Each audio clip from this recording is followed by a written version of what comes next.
Well, hello and welcome to another auction preview. Today we're down at Hobbs Parker in Ashford in Kent for ahead of their summer sale at the end of July. The bidding is online and it starts at noon on Wednesday the 28th of July and closes at 12 noon the following day, Thursday the 29th of July.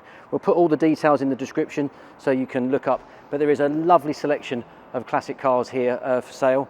We're going to have a little browse round and see what's what. We thought, given it's in 2021 the 60th anniversary of the E-Type, we'd start right here with this 1973 Series 3 V12 E-Type.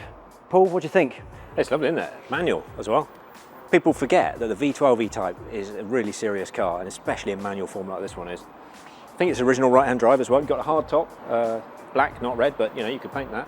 Isn't the disappointment that some people have with the Series 3 is that they're expecting it to drive like a Series 1, but if you put that out of your mind and just realise that this is actually a fantastic sort of almost grand touring sports car. It's very different, isn't it, from the Series 1? Totally. It's much more affordable, and also, in many ways, a much better car. More room in it for certain. They're all a bit longer, aren't they? Much more practical for touring, like you say. It would have probably ridden on steel wheels, I think, in its original spec, but I think it looks really good with the wires. I think it's the current owners had the car since 1986. Yeah, there's a lot of history with it. So a long-established owner. It looks good, actually. Yeah, it's not a concours queen, but it looks like a nice usable car. Well, I think that's the thing. If you wanted some, a pucker sporting classic for road trips and things like that, as long as you could afford the fuel bills, I suppose. Yeah. That's what you'd want, right? But yeah, this is certainly an E-Type you could use, isn't it? That's a good point. Yeah, and like you say, with the hardtop, that's a nice combo, I would say. But if you're still in the market for a Jaguar, but perhaps you don't want to go quite so old and quite so thirsty, I want to just wander over here because it's also 25 years this year since the unveiling of the X100 XK, and this is a really early example. P-plate. It's very early example on a P-Reg, so it's got the original funny scripted badging of an XK8 and the original 17-inch alloys, which I never really liked the look of these alloys, to be honest, when they first came out, but now they're so in period for this early example. I think it's really, really good. I think this is the sapphire blue, could be wrong, but I think it's the sapphire blue.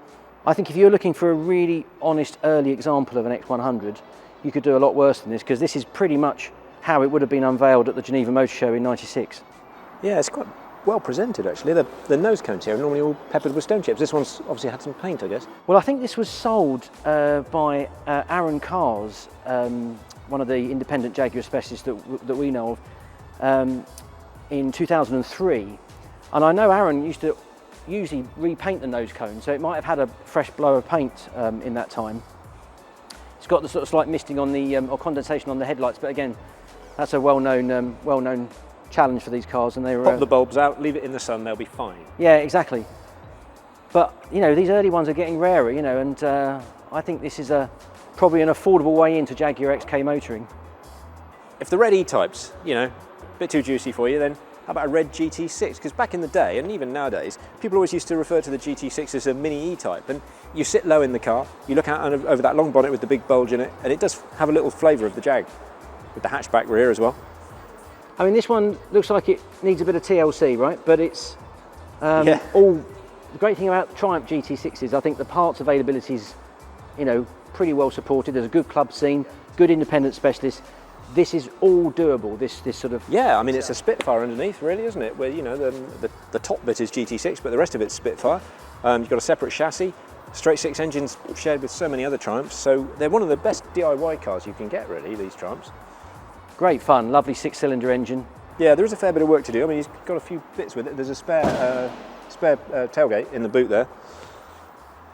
And it is a few different shades of red, but if you're going to do a bit of work to it, then you'll sort that out. Well, it's a sort of rolling restoration project. It's good, and I think the reserve price or the guide price is sensibly set for this. Yeah. So I think if someone goes in with their eyes open, that's going to be a great classic to own. Yeah, a bit more exciting than an MGB, isn't it? Yeah, I would agree with that. And this is another rare beast here. Yeah, last of the Roots cars really before Chrysler started designing them for them. Yeah, so this is the Arrows range, right? So this That's is right, Roy Axe design. Yeah, Rapier coupe. This one was registered in December '75, and I think they only ran till early '76. That's right, yeah. This one's got a wonderful patina. It's got all these old stickers on the back from car dealers, but it's also got, inside it's got loads of aeronautical stickers. The guy was obviously a real airplane enthusiast, or worked at RF Manston by the look of it. Vulcans, Spitfires. You wouldn't want to take any of these stickers off, would you? You'd run this as it is. It's interesting, actually. It's obviously quite original. It's not perfect, but it's got a lovely sort of patina to it, hasn't it? Yeah. You wouldn't really need to do much to it. Look, if you wanted to see the end of a British sort of car making era, we can go into something a bit more 1980s when the German car industry starts to take the UK market by storm. It's an E30 320 convertible here, 1989, so on an F-Reg. I think it looks distinctly 80s in its lovely white finish. I think this was a Cat C in 2016, but it's remarkable condition. Yeah, it's had a new roof, I think, 2014 or something, I think it says. That's right, yeah. It's obviously not been outside much since then. Plastic windows, nice. That's always a giveaway on these. Yeah, well, that's the benefit of having a new hood, isn't it? And tell us about the 2-litre engine, Paul, because you know a bit about these. Well, it's a small six. Yeah, it's about 150 horsepower. It's very smooth. When this was being pulled into the warehouse here, it just sounded glorious, and I think the condition of it is spot on. So I wouldn't let the Cat C. I had a quick try of it myself, and the gear shift feels nice and tight. And that's always a giveaway on an E30. The knuckle joint in the shift linkage all wears out, and you can always tell a shabby example from that. And this one feels nice and tight inside. And the sports seats are really, really nice. Actually, they never survive well. There's none of that ripped fabric and hanging threads. I mean, someone's really looked after this. I haven't driven an Alfasud. I haven't even seen an Alfasud for I don't know how long. I do love my Alfas, and do you know, this one is missing a bit when we started out, and we had to start it off a battery pack because the battery's flat. It hasn't been used for a while, it hasn't been on the road for a while, but yeah, it was still quite good fun just spinning it around the car park here. Oh, you look so happy when you're driving it in, it was amazing. It's brilliant. I mean, how many Alfasuds are left? Hardly any. But I'll tell you why it's survived, and it's got this little sticker on the back window, it says Tough Coat Dynal. And whenever on the classic car magazines, whenever we find a car that's a real rare survivor, it's always got a Z-bar or a Dinitrol or a Tough Coat sticker on the back. Okay. So it's been rust-proof, and you can see under the bonnet there's evidence of that still in the cross members and stuff. But it's so rare, and I think the price is realistic. I think it would be worth buying this and putting a bit of money into it to bring it up to sort of a higher standard. Yeah, I mean, don't be like everyone else and buy a Mark 1 GTI. Get this. But that's the point, isn't it? This is going to be, what, half the price of a Golf GTI right now? It is, yeah. I mean, so, who knows what you'd have to spend on it. And you've got to chuck a bit of money into it. But actually, I think that would be worth every penny, you know, and you'd have a hoot in the process, wouldn't you? It's a 1.3, but it's the TI, and they're fun. They're fast enough to be fun. It sounded great when you brought it round, I have to say. Quicker than an MG Metro. Probably not quite as quick as a Golf, but brilliant.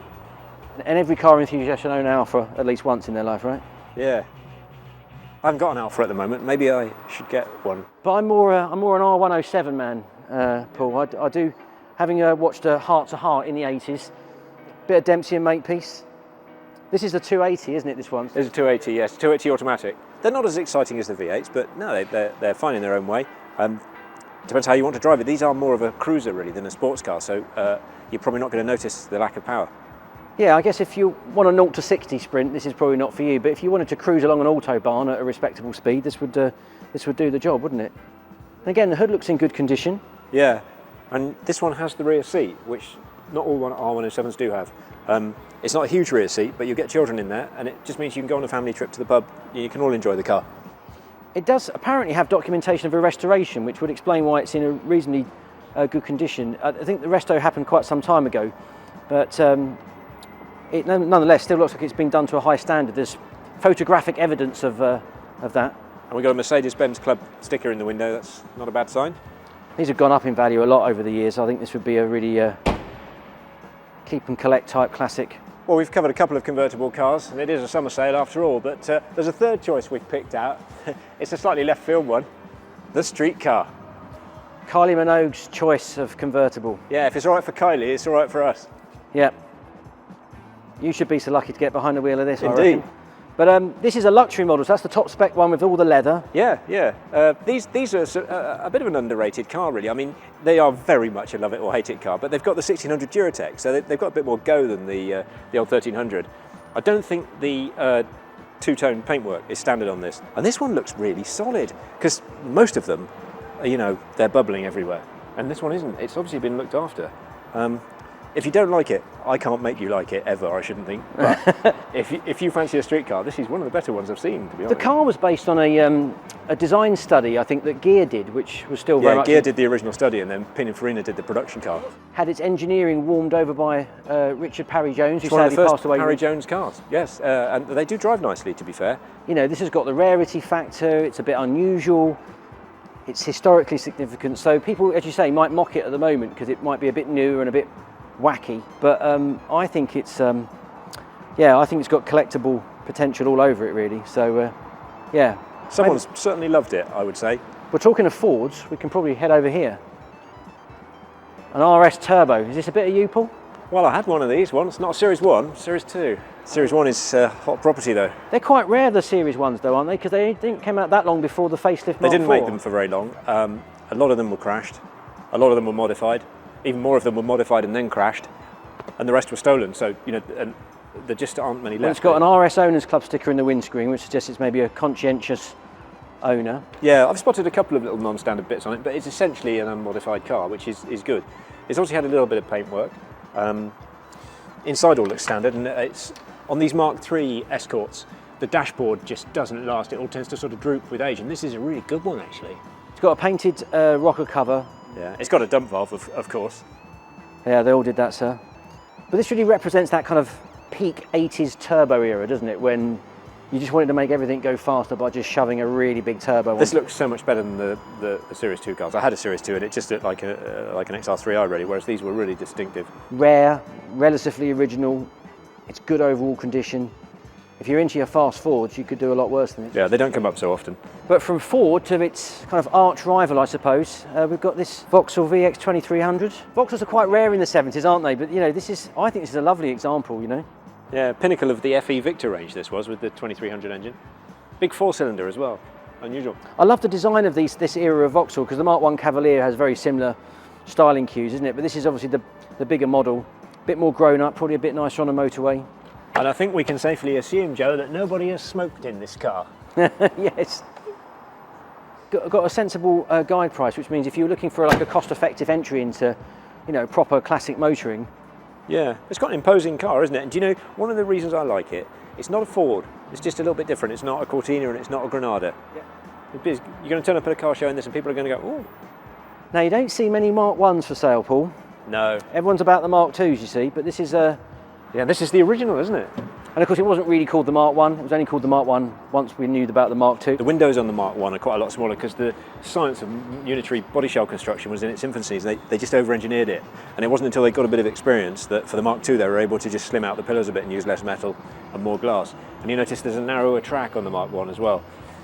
So the handling is famously a little bit iffy. That's why it caught out a few people back in the day. I mean, I challenge anyone not to fall in love with that interior. That is just pure luxury. No, glorious. Right, we should head outside, Paul, because I think there's some more great classics in the outside compounds, but I've just clocked this Triumph 1500 TC saloon here. Again, they're getting rarer. This is a lovely original slice of British motoring. It is, from a funny, confusing period in Triumph history, isn't it? Front-wheel drive, rear-wheel drive. This one's a rear-wheel drive, isn't it? I cheated. I had a look underneath just a minute ago.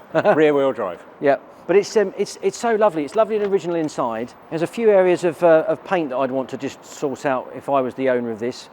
But in every other regard, it's absolutely mint. It's got some fresh tyres on it.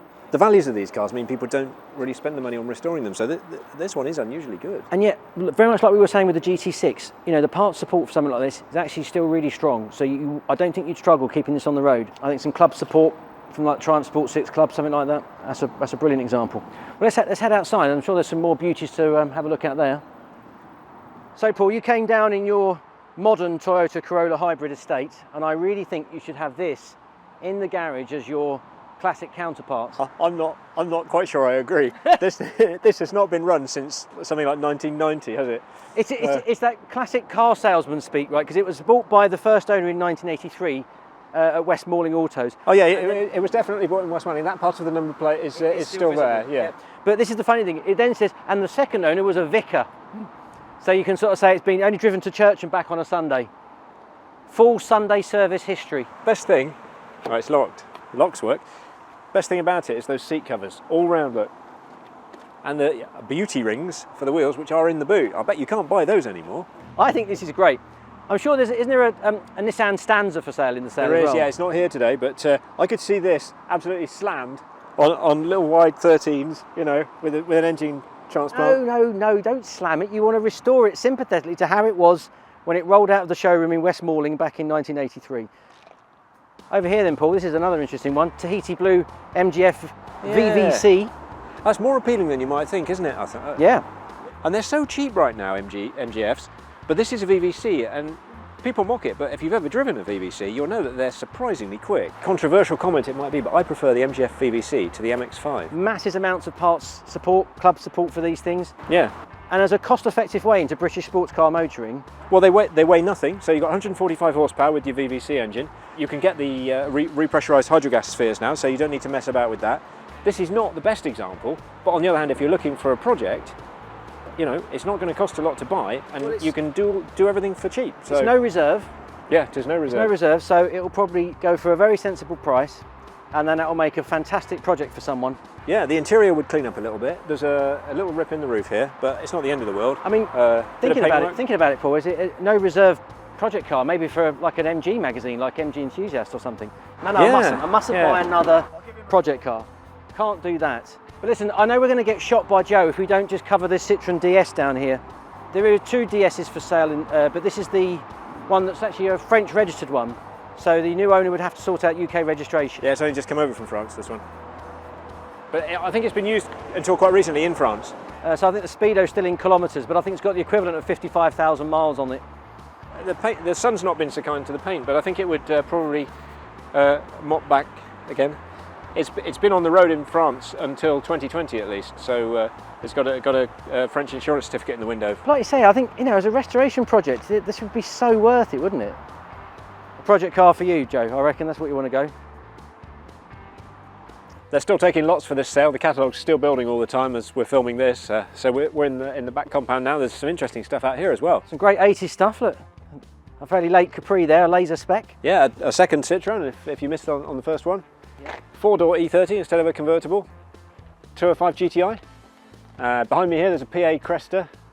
Okay, so the sale starts on 12 noon Wednesday the 28th of July and finishes 12 noon the next day, Thursday the 29th of July. And there's some preview days, right, Paul? There are, yes. You can view from 9 AM to 6 PM on Monday to Wednesday, and you can view from 9 AM on Thursday as well. So check out all the information in the description, and if you give a bit of bidding, good luck.